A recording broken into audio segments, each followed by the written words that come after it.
예레미야 14장 그리고 15장은 예레미야의 12예언집 중에서 제6예언을 기록하고 있습니다.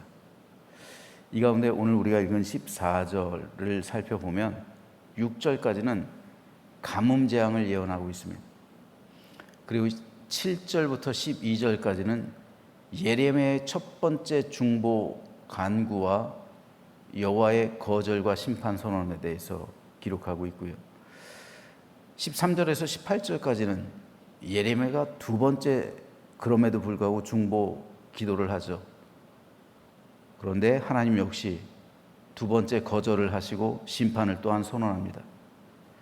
그리고 14장 19절에서 15장 9절까지 예레미야의 세 번째 중보 간구 그리고 여호와의 세 번째 거절과 심판 선언을 반복해서 기록하고 있습니다.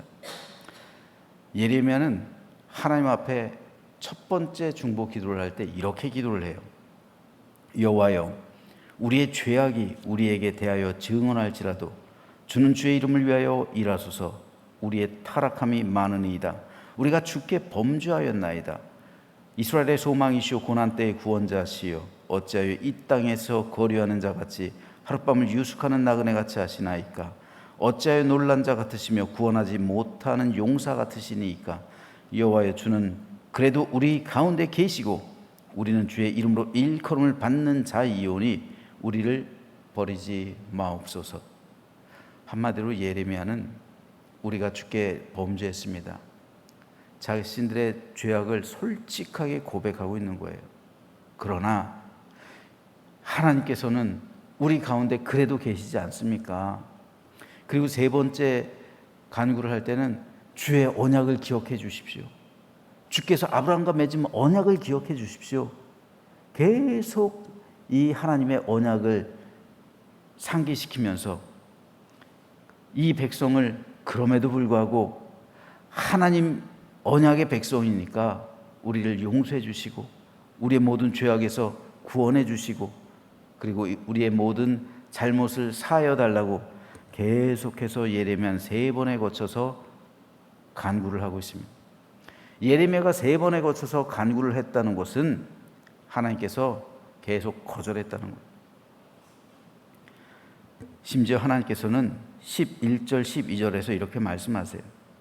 여호와께서 또 내게 이르시되 너는 이 백성을 위하여 복을 구하지 말라.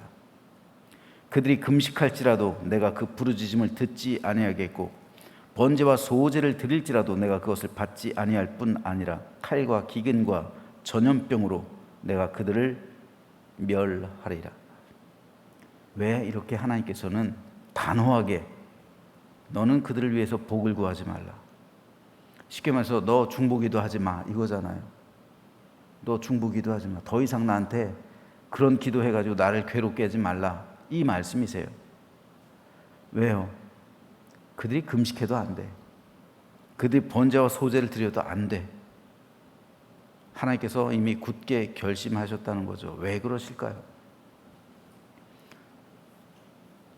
그게 10절 말씀에 이렇게 기록되어 있어요. 여호와께서 이 백성에 대하여 이와 같이 말씀하시되 그들이 어그러진 길을 사랑하여 그들의 발을 멈추지 아니하므로 여호와께서 그들을 받지 아니하고 이제 그들의 죄를 기억하시고 그 죄를 벌하시리라. 그들이 아무리 금식을 해도 금식과 더불어 악을 행해요. 그들이 번제와 소제를 드려도 안식일과 대회로 모이면서도 죄를 범해요. 하나님께서는 이미 이사야 선지자를 통해서 금식 가운데 종교 행위 가운데 범하는 죄악들을 지적하셨잖아요. 이사야서 58장에서 보면요, 보라 너희가 금식하면서 논쟁하며 다투며 악한 주먹으로 치는도다. 너희가 오늘 금식하는 것은 너희의 목소리를 상달하게 하려는 것이 아니니라. 이것이 어찌 내가 기뻐하는 금식이 되겠으며 이것이 어찌 사람이 자기의 마음을 괴롭게 하는 날이 되겠느냐. 그의 머리를 갈대같이 숙이고 굵은 배와 재를 펴는 것을 어찌 금식이라 하겠으며 여호와께 연락될 날이라 하겠느냐. 금식을 하고요, 번제를 드리고요, 소제를 드려도 그들의 죄가 사함받지 못하는 것은 그들의 종교 행위, 그들의 태도에 있는 게 아니라 그들의 삶에 있다는 거예요. 그들의 삶이 여전히 죄악 가운데 사는데 금식이요? 금식과 더불어 죄악을 저지르는데 쉽게 말해서 참된 회개가 없다는 거예요.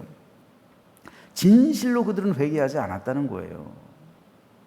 진정으로 그들이 내게로 돌아오지 않았다는 거예요. 6절 말씀 보면요, 내가 기뻐하는 금식은 흉악의 결박을 풀어주며 멍에의 줄을 끌어주며 압제당하는 자를 자유하게 하며 모든 멍에를 꺾는 것이 아니겠느냐. 너희들 금식하면서 나한테 잘못했다고 하는데 진짜 너희들이 금식을 한다면 너희가 괴롭고 있던 그 모든 인간 사슬 관계, 너희가 억압하고 있던 것, 너희가 괴롭게 하던 것, 그 사람들 다 자유하게 하는 거죠. 너의 삶을 고치라는 거예요. 말로만 금식하지 말고 흉악의 결박을 풀어주라는 겁니다. 너희들이 스스로 얽매고 있던 신년도 지키고 안식년도 지키고, 그리고 진정으로 너희가 나의 계명을 지키라는 거예요. 압제당하는 모든 것, 그 억압을 풀어주라는 겁니다. 계속 고리대금 받으면서 금식하면서 고리대금 받는 거, 이게 무슨 금식이라는 거예요. 금식하면서 그 형제 괴롭히는 거, 이게 무슨 금식하는 거냐는 겁니다. 7절이요. 또 줄인 자에게 내 양식을 나누어 주며 유리하는 빈민을 집에 들이며 헐벗은 자를 보면 입히며 또 내 골육을 피하여 스스로 숨지 아니하는 것이 아니겠느냐. 이게 진짜 금식 아니냐. 왜 금식하면 뭐하냐. 금식하면서 너의 삶이 변하지 않는데, 그거예요. 금식하면서 너의 삶이 안 변했는데 뭐하러 금식해, 이 말이잖아요. 그러니까 니네들이 금식을 해도 내가 너희들 기도 듣지 않을 거야. 왜요?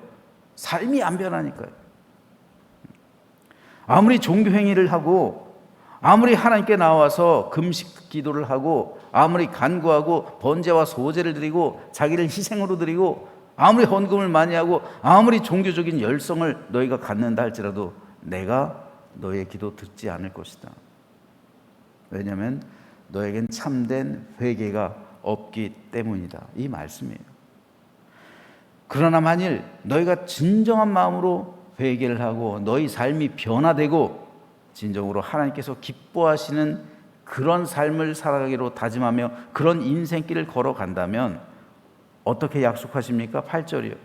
그리하면 내 빛이 새벽같이 비칠 것이며 내 치유가 급속할 것이며 내 공의가 내 앞에 행하고 여호와의 영광이 내 뒤에 호위하리니 내가 부를 때는 나 여호와가 응답하겠고 내가 부르짖을 때는 내가 여기 있다 하리라. 만일 내가 너희 중에서 멍에와 손가락질과 허망한 말을 제하여 버리고 줄인 자에게 내 심정이 동하며 괴로워하는 자의 심정을 만족하게 하면 내 빛이 흑암 중에서 떠올라 내 어둠이 낮과 같이 될 것이며 여호와가 너를 항상 인도하여 메마른 곳에서도 내 영혼을 만족하게 하며 내 뼈를 견고하게 하리니 너는 물된 동산 같겠고 물이 끊어지지 아니하는 샘 같을 것이라. 내게서 날짜들이 오래 황폐된 곳들을 다시 세울 것이며 너는 역대 파괴된 기초를 쌓으리니 너를 일컬어 무너진 자를 보수하는 자라 할 것이며 길을 수축하여 거할 곳이 되게 하는 자라 하리라. 놀라운 축복을 하나님께서 약속하시는 거예요. 그러나 이게 이미 100년 전에도 이 일이 있었잖아요. 그래서 북이스라엘이 멸망당했잖아요. 그런데 100년 후에 또 남유다에서 이 일이 있는 거예요. 그래서 남유다 역시 멸망당하는 거예요. 무엇 때문에요? 진짜 회개를 안 했어요. 100년 전에 이사야 선지자라는 위대한 선지자가 있었고 100년 후에 예레미야라는 위대한 선지자가 있었어요. 그러나 그들은 예레미야를 통해 말씀하시는 하나님의 음성에 귀를 기울이지 않았어요. 그리고 죄다 거짓 선지자의 음성에 귀를 기울여요. 거짓 선지자가 예레미야가 고발하잖아요. 13절 말씀 봅니다. 이에 내가 말하되 슬프도소이다. 주 여호와여 보시옵소서. 선지자들이 그들에게 이르기를 너희가 칼을 보지 아니하겠고 기근은 너에게 이르지 아니할 것이라. 내가 이곳에서 너에게 확실한 평강을 주리라. 샬롬을 외쳤어요. 예레미야는 하나님의 심판을 외쳤잖아요. 근데 거짓 선지자들, 대부분의 거짓 선지자, 이건 99% 대 1%예요. 1%인 예레미야는 하나님의 심판을 외쳤고 재앙을 외쳤어요. 그런데 99%의 거짓 선지자들은 샬롬을 외쳤단 말이에요.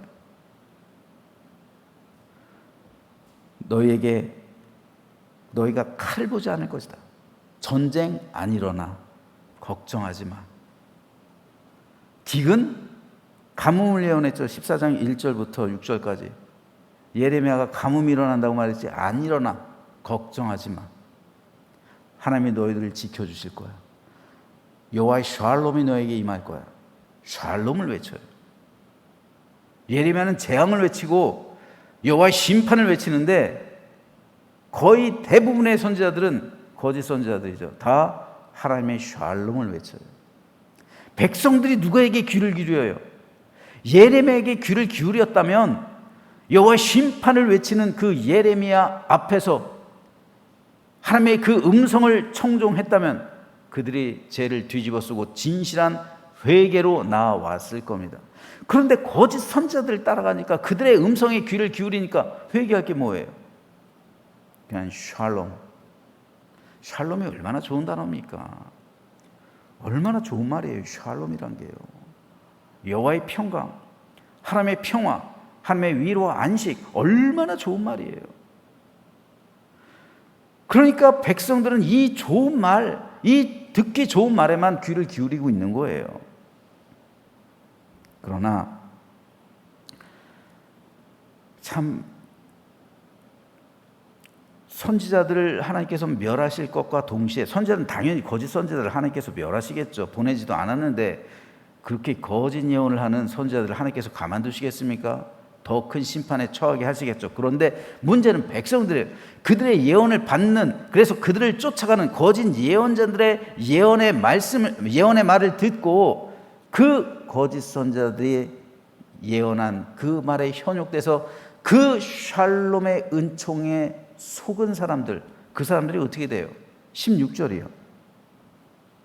그들의 예언을 받은 백성은 기근과 칼로 말미암아 예루살렘 거리에 던짐을 당할 것인즉 그들을 장사할 자가 없을 것이요 그들의 아내와 아들과 딸이 그렇게 되리니 이는 내가 그들의 악을 그 위에 부음이라. 그리고요 17절에 보면 너는 이 말로 그들에게 이르라 내 눈이 밤낮으로 그치지 아니하고 눈물을 흘리리니. 하나님께서 눈물을 흘리신대요. 여러분 이게 참 대단한, 저는 이 말씀이 가장 큰 위로 같아요. 하나님께서 눈물을 흘리신대요. 하나님이 기뻐하면서 심판하시는 게 아니란 말입니다. 하나님의 마음이 찢어지면서도 심판을 하신다는 거예요. 그들의 죄악을 없애기 위해서요. 하나님이 눈물을 흘리면서, 예수님께서 여러분 십자가에서 돌아가실 때 하나님이 기뻐하셨겠어요? 눈물을 흘리시는 거예요. 하나뿐인 아들이 십자가에서 죽는 것을 보시면서 하나님의 마음이 찢어지는 거예요. 그럼에도 불구하고 아들을 죽게 하신 것은, 하나님의 가슴이 찢어지면서도 아들이 죽게 하신 것은 인류를 그래야 구원할 수 있기 때문입니다. 지금 예레미야 선지자를 통해서 말하는 거예요. 그들이 심판당할 때 하나님의 마음이 찢어지는 거예요. 눈물을 흘리는 거예요. 그럼에도 불구하고 허용하시는 거예요. 왜요? 그들의 죄악을 없애기 위해서, 그에 대한 보응을 하기 위해서요. 중요한 것은 그들의 예언을 받은 백성, 거짓 선지자의 예언을 받은 백성, 그래서 거짓 선지자의 말을 들은 거기에 속은 백성도 심판을 받는 거예요. 거짓 선지자 당연히 심판받죠. 하지만 그 거짓 선지자의 말을 듣고 따라간 백성들 역시 심판당하는 거예요. 이단이 이래서 위험한 거예요. 이단에 속은 사람들이요, 나는 잘못 없어요. 내가 속은 거지. 아니요. 속은 사람도 심판당하는 거예요. 이게 위험한 겁니다. 그렇기 때문에 하나님께서는 예레미야가 3차례 거쳐서 중보 기도를 했어도 너는 이 백성을 위해서 기도하지 마라. 내 가슴이 찢어지는데 그럼에도 불구하고 내가 그들을 심판할 수밖에 없는 이유는 그들이 회개하지 않았기 때문이다.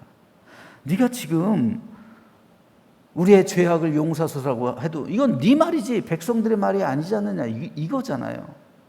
너 혼자 회개하면 뭐해? 백성들 회개하지 않는데. 그러므로 오늘 우리는 하나님의 이 말씀 들으면서 과연 우리는 어떤가? 우리는 진실로 하나님 앞에서 새롭게 된 믿음의 삶을 살아가고 있는가? 하나님께서는 분명히 이사야 선지자를 통해서 이런 놀라운 은총을 준비하고 계시고 또 기꺼이 주시는 거예요. 진짜 금식을 하면, 진짜 회개를 하면, 진짜 새롭게 되었으면 나 여호와가 너에게 응답해갖고 내 치유가 급속할 것이고 너는 물된 동산 같겠고 내가 너에게 복의 복을 쏟아 부어줄 것이다. 세상에 어떤 부모가, 어떤 아버지가 자신의 자식들이 고통당하는 것을 기뻐하겠어요? 복을 주고 싶어서 주고 싶어서 어쩔 수 없는 그런 마음을 가진 게 부모의 마음이잖아요. 근데 그럴 수 없는 하나님의 심정, 우리가 이것을 기억하면서 하나님 앞에서 참된 삶과 진정한 믿음으로, 그래서 예수님께서 말씀하시는 하나님께서 찾으시는 그 예배자는 영과 진리로 예배하는 그 사람이라는 이 사실을 깨달으면서 하나님 앞에 온전하고 바르게 살기로 다짐하며 오늘 새벽 아침 하나님 앞에 나 자신을 드리는 복된 시간 되시기를 주님의 이름으로 부탁드립니다.